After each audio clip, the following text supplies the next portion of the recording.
给他一个治好阳痿的机会，他能制霸整个4月新番。他就是《无职转生》第2季的鲁迪乌斯。美国5星上将麦克阿瑟曾经表示，我射出的子弹能超越音速，却远远抵不上鲁迪乌斯的速度。欢迎收看大型纪录片之《鲁迪乌斯传奇》。《无职转生》第2季终于迎来了 Part 2，而在前半的结局中，鲁迪和白妈妈希路菲春宵一刻，总算治好了困扰他许久的阳痿。鲁迪迫不及待跟自己的小弟们宣布了这个消息。猫耳娘知道这小子什么德行，吐槽全校女生都要危险了。殊不知鲁迪现在只对希路菲一心一意，还特意去请教了静香关于恋爱的话题，想知道女孩子和人交往会对对方抱有什么期待。静香对这些不感兴趣，让鲁迪有闲空赶紧去干活。其实他是被戳到了伤心事，他也有一个喜欢的人，却在和对方吵了一架后至今再也没有见过。鲁迪想起来静香说过，他就是吵架吵到一半的时候被召唤过来的。意识到自己说错了话，鲁迪立马闭嘴，然后考虑起了接下来的打算。阳痿已经治好，自然是要去跟家人团聚了。当然他也没打算抛弃希路菲，他要和希路菲结婚，白头到老。等等，人家头发已经白了呀。鲁迪就跟朋友们打听了下结婚要做的准备，艾丽娜的小娇夫克里夫就让他先买个房，听说鲁迪要结婚了，还主动表示可以为他们送上祝词。于是第2天鲁迪就跑去城里看房了，毕竟要给希路菲一个惊喜，只能由他自己来决定，要又大又好看还得便宜。没想到还真有个合适的，是一座废弃了很久的大别墅。便宜的原因是里面一到晚上就会发出声响。第2天发现住民们都被杀死了，冒险者不接这种危险的除灵工作。不过这种事情对于鲁迪这个实力高强的魔法师自然不在话下，当即就带着小弟扎诺巴和克里夫准备来一场鬼屋冒险。结果一上来扎诺巴就把大门给弄坏了。鲁迪看了看地图，决定先从1楼右手边开始检查一下所有房间，一旦发现敌人就用初级神经魔术攻击对方。但克里夫看起来有些害怕，连声音都是颤抖的。鲁迪没能及时发现这一点，甚至差点死在了这里。这个鬼屋究竟有何神通，竟然能让鲁迪都大为惊喜。他们从1楼检查到2楼都没有发现什么特殊的地方，就这样一直到了最顶层，啥也没找到。鲁迪便打算今晚在这里过夜，因为传说里都是晚上才会有动静。此时太阳已经快落山了，3个男人心里都有惦记的妹子。扎诺巴操心朱莉，克里夫操心艾丽娜，鲁迪操心希路菲。想到这里，他突然向2人宣布，等把这件事解决之后，自己就会结婚。好家伙，这是什么标准的 flag 啊？到了晚上，房子里果然出现了异变，明明3人都在屋子里休息，下面的屋门却悄悄被打开了，脚步声逐渐上楼，并且靠近鲁迪他们所在的房间。守夜的克里夫听到动静，立刻叫醒鲁迪，并指了指门口。鲁迪拿起法杖走出去，克里夫和扎诺巴紧随其后。3人拿着蜡烛开始进行新一轮的搜查，却依旧什么都没有发现，只好又回到了原来的房间，打算装睡，等那东西主动出击。结果刚准备进房间，鲁迪就察觉到了不对劲儿，那东西并没有在房间里，而是房梁上。天花板上不知道什么时候少了块木板，边缘正有2只手正扒着。突然那手缩了回去，下一秒出现在鲁迪面前的就是一张大脸，那玩意儿跟个畸形种一样飞速爬了过来。鲁迪吓得瘫倒在地，下意识举起法杖放炮，却连对方的防都没破。眼看畸形种扑上来了，千钧一发之际，扎诺巴冲上来替师傅挡下了这一击。克里夫也赶紧对着畸形种释放净化魔法，但是一点用都没有，吓得立马缩回房间。好在鲁迪冷静了下来，打算放个大招，让扎诺巴躲到一边去。可这个徒弟却说什么也要拦住，同时用手紧紧地制住畸形种，直到他自己停下了动静。回到房间点上灯，鲁迪才看清，原来那个畸形种是个人偶啊！怪不得扎诺巴刚刚不想让鲁迪破坏掉它，这可是会动的人偶啊！如果能知道构造的话，就意味着他们也能做出来。那要是用硅胶之类的材料，岂不是可以这样那样？鲁迪和扎诺巴都难掩心中的激动。克里夫看不下去，吐槽了一句，直接被怪力少男扎诺巴给一把拎了起来。现在鬼屋的秘密已经被揭晓，晚上闹出动静的就是这自动人偶，说不定房子里还藏着其他的。鲁迪就喊扎诺巴和克里夫再去搜查房间，找找人偶原本躲在哪里，说不定还能搞到制作图呢。鲁迪已经迫不及待用硅胶做自动人偶了。很快他们就找到了一间之前没有去过的密室，里面有一个台座，旁边是一本书，看上面的示意图，似乎记载着和人偶相关的东西，看起来和魔导剧的魔法阵倒是有点相似。鲁迪推测宅邸的原主人应该在研究那具自动人偶，并让人偶担任守卫。后来主人大概是出什么意外去世了，而被杀的那些人大概率是被人偶认成了入侵者。现在基本可以确定人偶就这一个。鬼屋事情结束后，接下来就是搞装修了。他们先带着那间密室里的东西回到魔法学校去了。路上扎诺巴突然恳求鲁迪把自动人偶的研究全权交给自己负责，毕竟他魔力稀少，手也不灵巧，唯独对人偶感兴趣。看到弟子那么激动的恳求自己，鲁迪也颇为动容，终于还是松口同意了，只是提醒他要秘密研究，别被其他人发现了。之后的一段时间，鲁迪都在忙着房子的事情，一弄好就迫不及待找到希路飞，说要给他一个惊喜。希路飞似乎早就知道了，却还是做作的演出了非常欣喜的模样。不过在看到那栋房子之后，这份欣喜就不再是演出来的了。又大又漂亮的大别墅映入眼帘，房屋的颜色还是希路飞之前的发色，是鲁迪亲手改的。意识到自己有被这么认真的对待，希路飞全程都晕晕乎乎的，被鲁迪牵着手去参观这个属于他们的房子。最后来到2楼的一个房间，里面是鲁迪早已准备好的双人 king size 大床，可以在上面随意翻滚，这样鲁迪就能好好享用希路飞了。鲁迪向希路飞坦诚，虽然他之前说了要结婚，但是除了买房子以外，他也不知道该做些什么，希望之后的事情都能和希路飞一起讨论。希路飞却不好意思的摸了摸耳朵，表示只要鲁迪想要，无论生几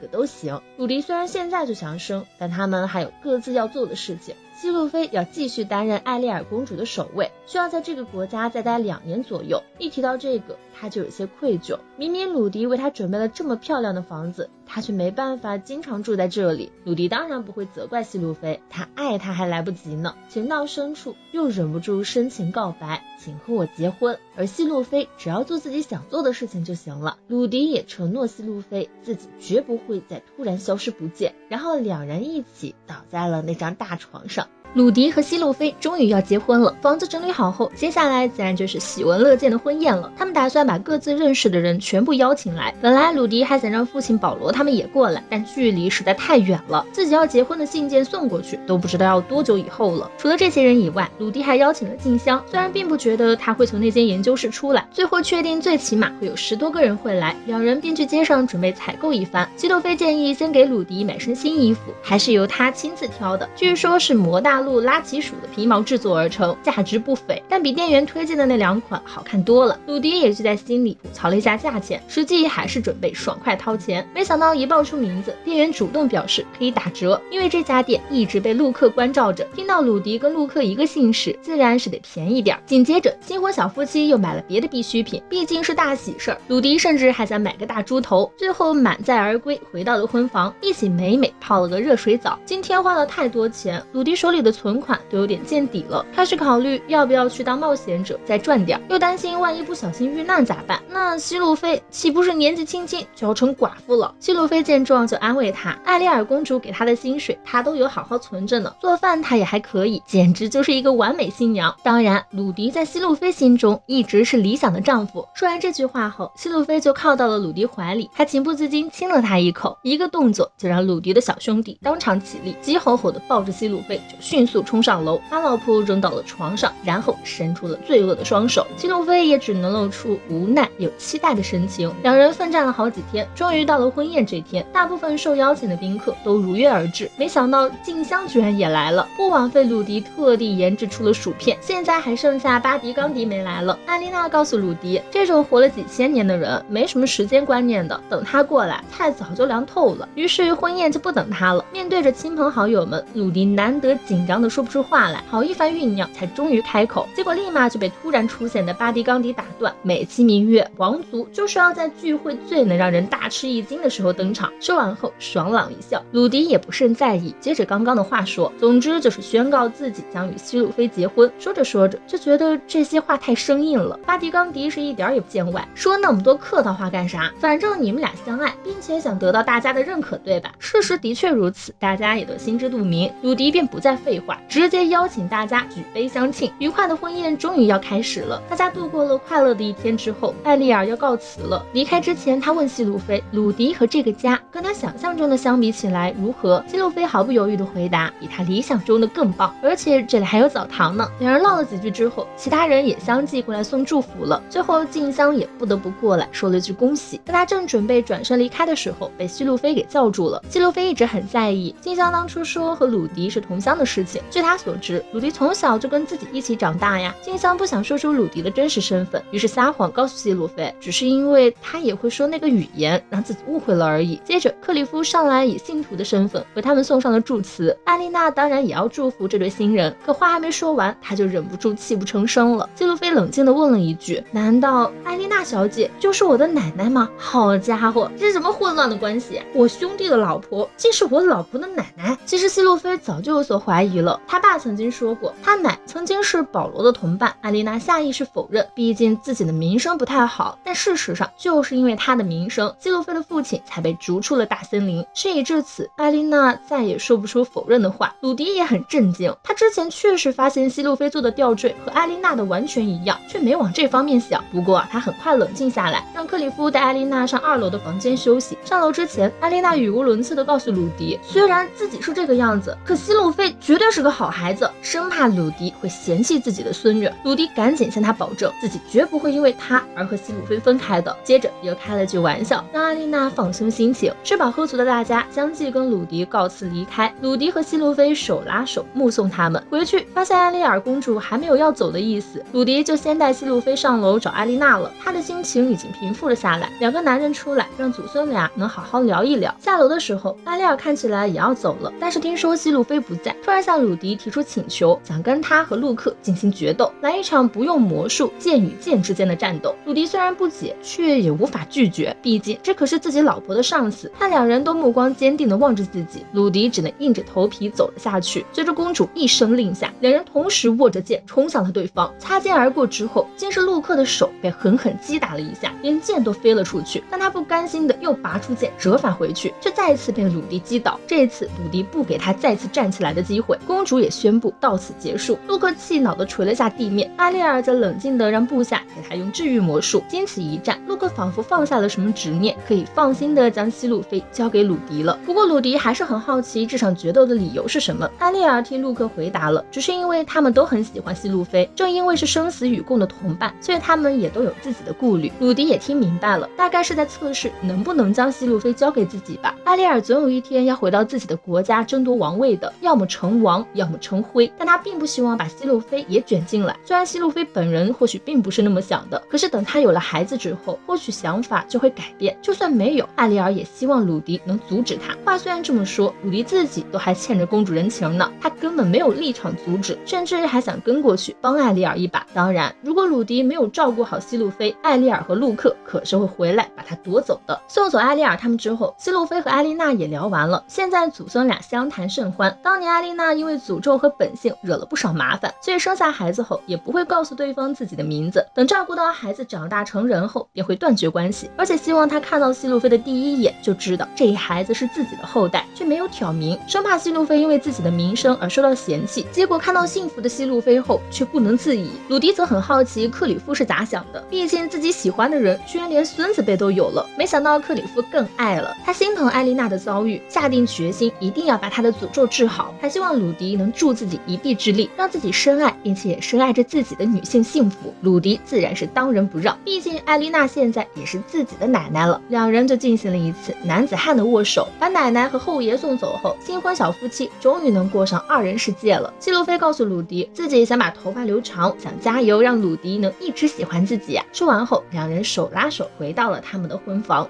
鲁迪和希路菲刚新婚不久，保罗的信就寄过来了。保罗他们已经准备前往贝卡利特大陆营救鲁迪的母亲塞尼斯。贝卡利特大陆比较危险，保罗不想让2个女儿跟着一起去，就想先送到鲁迪这里。可是让2个女孩子自己过来同样不安全。没想到刚好在这时，保罗和某人重逢了。那人主动表示可以做孩子们的护卫，现在正在带艾夏和诺伦往鲁迪这边赶。除了这些正事儿以外，保罗还说了2个孩子的性格。艾夏是女仆莉莉亚生的女儿，性格比较较机灵早熟。诺伦是塞尼斯生的，是鲁迪同父同母的亲妹妹，跟哥哥却截然相反，性格很内向，还讨厌鲁迪，跟艾萨的关系也不太好，可能需要鲁迪多费点心。保罗的信中满是歉意，让鲁迪觉得自己被父亲给依赖了，当然得好好照顾两个可爱的妹妹，这件事还得跟希路飞商量一下。希路飞自然没什么意见，继续转身切菜准备料理。整个家在小两口的努力下变得非常有烟火气。鲁迪感觉自己被幸福包围了，这一切还要多亏希路飞，所以他忍不住问希路飞有没有什么想要的东西。希路飞就提出了鲁迪在入学考试时用过的那个魔法。晚饭过后，两人就开始互相教学了。鲁迪教希路飞乱魔，希路飞教鲁迪治愈魔法。结果希路飞是天赋型选手，他手到擒来的治愈魔术，鲁迪却怎么也学不会，因为他不知道被魔术影响的一方的感受，这种事情没办法勉强，鲁迪只好就此作罢。希路飞同样不擅长鲁迪的攻击魔法，看着希路飞努力的样子，鲁迪突然问了一句：我们生的孩子也会有魔术的才能吗？希路飞瞬间羞红了脸。不过长耳族很难怀孕，希路飞也早已做好了鲁迪会娶小妾的心理准备。鲁迪当场否认了，他喜欢希路飞和他能否生孩子没有关系。而在学校里，鲁迪还在继续着和静香的大业，这是他们耗费了1个月才画出来的魔法阵，如果成功召唤出异世界物品，就能进入下一阶段了，可以说是静香2年来的集大成之作。他迫不及待让鲁迪往里面注入魔力，看看成果。然而鲁迪一开始注入就察觉了不对劲儿，总感觉魔法阵的发光方式好像有些迟缓。果然很快魔力就漏气了。静香呆愣地看着那处短路的地方，这不仅是法阵的破坏，更是静香希望的破灭。他沉默地坐回去，长长叹了口气，让鲁迪先回去。鲁迪知道这种时候他不希望被打扰，就一个人离开了。刚走到楼梯，就听见一声嘶吼，连忙回去查看情况，发现一向沉着的静香居然在发疯，将研究室能砸的东西全砸了之后，又拼命捶墙，嘴里还喊着回不去回不去。好不容易平静下来，却一脸菜色。鲁迪只好背着他去医务室，在路上碰到了扎诺巴，怪力王子将静香接了过去。静香的身体没什么大碍，就是疲劳过度，再加上一下子情绪太激动，毕竟是老乡，鲁迪就想把他接回自己家住一段时间。征得希路飞同意后，让扎诺巴帮忙搬运七星，自己则抱起了小朱莉。扎诺巴把朱莉照顾得很好，现在也基本上没有交流障碍了，还说跟扎诺巴一起吃好吃的饭很开心。鲁迪也希望静香能好好吃饭。回去之后，希路飞给静香用了治愈魔法，在她睡着后给她换衣服，还发现了一把短剑。两人是生怕静香会想不开，赶紧把短剑没收。扎诺巴同样也很担心鲁迪的状态，因为他露出了和静香相同的表情。鲁迪解释，只是因为他也曾那样毫无干劲，将自己封闭起来过罢了，所以他很能理解静香的感受。静香醒来后还是那副半死不活的模样，鲁迪想尽办法让他开口，他都无动于衷，直到鲁迪要离开了，才说起魔法阵的事情。魔法阵类似于电路板，需要将多个模式的回路组合到一起，可就是有那样一个点，无论怎样回路都串联不到一起，在物理层面是行不通的。这也就意味着静香永远都不可能回家了。鲁迪不知道该如何安慰静香，只能把大家都召集过来，将静香的问题通俗易懂的说一遍，看看其他人有没有什么想法。可惜连魔术天才克里夫都没办法，反倒是完全不懂魔术的扎诺巴提出了一个天才想法，改成多重构造不就行了吗？原来他正在研究的自动人偶就是组合了多套魔法阵来达成一个效果的。克里夫看了一下那个人偶，瞬间就被制作者天才的构想折服了。魔法阵居然真的可以不是平面，而是立体的，如果不全部凑齐就没法动起来，但是哪怕断了也还能动。克里夫迫不及待想知道这个原理是什么，鲁迪则只想知道如果能研究透这个人偶，对静香的转移法阵能否有作用。克里夫回答有这个可能性，于是众人就开始研究了起来。有成果后，立刻把静香叫来，给他看了3个简易的魔法阵各重合一部分的效果图。原本双目无光的静香抬头看了一眼，瞬间就激动了起来，瓶颈被打开了，原来还可以这样啊，只要层层堆叠的话，多大的魔法阵都能画出来。静香立刻就沉浸在了新的构想中，这次还有魔术天才克里夫从旁协助，其他人也都力所能及的帮忙。最终他们完成了新的多重法阵。鲁迪再一次注入魔力，法阵从最底下那层开始相继亮了起来，紧接着正中央爆发出强烈光芒，一个宝特瓶出现了。这不是这个世界的产物，说明他们真的成功了，这一下就可以进入下一阶段了。只要深入研究这个原理，不管是什么都能召唤出来。重新恢复精力的静香不好意思地向鲁迪道谢，算是欠他一个人情。静香还自掏腰包举办了一场宴会，感谢大家。在这个举目无亲的世界里，也算是多了一段难忘又快乐的经历。一段时间后，艾萨和诺伦终于抵达了鲁迪的家里。鲁迪万万没想到，护送他们的居居然是自己的老熟人瑞杰·路德。两人聊了一下各自的经历，路德还聊到了鲁迪的师傅洛奇西，他又问爱丽丝怎么样了。鲁迪的心情有些沉重，爱丽丝在他们缠绵过后的那个早上不辞而别了。路德却觉得爱丽丝这么做绝不是因为讨厌鲁迪，话虽如此，鲁迪也的的确确因为爱丽丝的事情痛苦了3年，还要多亏希路菲拯救了他。不过事到如今，想这些也没用了。得知路德很快又要离开，鲁迪难免露出寂寞的神情。路德安慰他，自己还会回来的。爱丽丝的离开说不定也有什么不好说出来的理由，要是之后能遇见，他会和他谈谈的。第二天一大早，鲁迪从温香软玉中醒来后，路德已经准备离开了，就在门口遇到了巴迪冈迪，两人一副剑拔弩张的样子。看到鲁迪出来，巴迪冈迪只留下了一句是这么回事啊，就转身走了。两人都是从拉普拉斯战役活到现在的，一看就曾经有过什么故事，但路德不肯透露，只说不会跟那家伙起争执。鲁迪则邀请路德留下来吃顿早饭再走。和和美美的早餐结束后，大家一起送别路德，就连不善言辞的诺伦也上前了，甚至请求路德带自己一起离开。毕竟比起讨厌的哥哥和烦人的妹妹，他更喜欢和温柔的路德待在一起。路德就告诉诺伦，今后不能再依赖他了，而是要依赖鲁迪乌斯。一听到这个，诺伦可就不乐意了。鲁迪那家伙凭什么不仅对爸爸恶语相向，就连身边的女人也和上次见面的时候不一样了。鲁迪无法反驳。路德告诉诺伦，他的哥哥不是他想的那种人，然后拜托希洛菲好好照顾鲁迪和2个小姑娘，迎着朝阳渐行渐远。等路德离开后，鲁迪就开始和2个妹妹联络感情了。艾夏很懂事，对鲁迪也没偏见，还拿出了保罗托他们带过来的一箱珠宝和一封信。保罗希望鲁迪能送2个妹妹去上学，艾夏却不愿意，她觉得在学校已经没有东西可以学了，只想在家里照顾哥哥，做这个家的小女仆。鲁迪便让2人先去接受一下魔法大学的入学测验，根据测验结果来判断。诺伦不太擅长魔法，不想去。鲁迪表示没关系，那所学校只要有钱，任何人都能读。一下子就踩到了诺伦的雷点，他可没有想上学到那种地步。艾夏觉得他对哥哥的语气太冲，摆出一副小大人的姿态教育他，还说要怪也得怪他不会读书。诺伦哑口无言，留下一句我去考行了吧，就离开了。鲁迪则教育艾夏不能那么说诺伦，就算诺伦成绩不好，也有在用自己的方式努力。晚上，鲁迪和希路菲聊了下2个孩子的教育问题。艾夏其实还好，一看就是个聪明孩子，就算不去学校，应该也能过得很好。诺伦就不一样了，路德走后，他就显得很不安的样子，两人大概需要花费更多精力去照顾他。几天后，测验结果出来了，艾夏直接考了个满分回来，证明自己根本不用去学校。鲁迪也只能同意他留在家里当女仆。诺伦的成绩也的确不怎么样，鲁迪柔声细语问他想进入哪个学科，并且建议他先找点想做的事情。没想到诺伦一上来就说想去住宿舍，没等鲁迪发话，艾夏就激动的反对了，因为父亲说过要和哥哥一起生活，但这可是诺伦鼓起勇气提出的要求。鲁迪觉得应该鼓励一下妹妹，而且说不定距离产生美呢。怀抱着讨厌的心情住在一起，诺伦只会越来越不喜欢他们。鲁迪就同意了，这下艾夏彻底破防了。凭什么诺伦考得那么差，哥哥还听他的任性要求，而自己努力考满分才能实现心愿？他带着哭腔问鲁迪，哥哥偏心诺伦是因为艾夏的妈妈是小妾吗？他的妈妈和诺伦的奶奶都是这么说的，怪不得艾夏从小就那么懂事。鲁迪赶紧哄着妹妹，表示自己从来没有把莉莉娅当小妾，他和诺伦都是自己真实的妹妹。艾夏这才不情不愿的点头。很快，诺伦就要去魔法学校了，鲁迪像个正经兄长一样告诫了他，并且提出要求，最少10天要回一次这个家，因为兄长会担心啊。诺伦也答应了，可他在学校过得似乎也不太好。鲁迪每次见到他都是形单影只的，入学1个月了，连朋友都没有交到。2个兽娘小跟班看老大不太开心的样子，就特意为他准备了礼物，将袋子留给鲁迪就离开了，嘱咐他找个没人的地方再打开。鲁迪正找着呢，就先被陆克找上门来，让他来学生会一趟。艾丽尔和希路菲都在那里等着，希路菲更是一脸震惊。艾丽尔率先开口说，最近女生宿舍的女孩子们怨声载道，尤其是长相清秀、胸部偏小的女生。鲁迪担心诺伦也被卷入，赶紧表示有什么需要帮忙的，自己一定帮。结果听到艾丽尔调查得出的结论是有人强迫那些女生当场脱下贴身衣物，鲁迪顿觉不妙，看着脚边的包和2个笨蛋跟班当时的表情，大概就知道是怎么回事了，吓得赶紧一口气解释完，总之跟他是绝对没有关系，更何况他跟希路菲刚结婚，怎么可能这么欲求不满呢？希路菲这才放松了，他还以为是自己没办法满足鲁迪呢。艾丽尔看到新婚小夫妻这么和谐，也是欣慰的，结果包包表示会还给失主，鲁迪也保证会教育2个小跟班。几人离开学生会后，碰到了左顾右盼的诺伦，原来是找不到教室了。身为学生会长的艾丽尔就让陆克带他他过去。之后鲁迪在教育小跟班的时候又被诺伦撞上，两人一看这小屁孩对自家老大这么不客气，就上火。鲁迪语气和善地告诉他们，那孩子可是自己的妹妹。然而诺伦的宿舍生活过得一点都不快乐，这天甚至连课都没去上。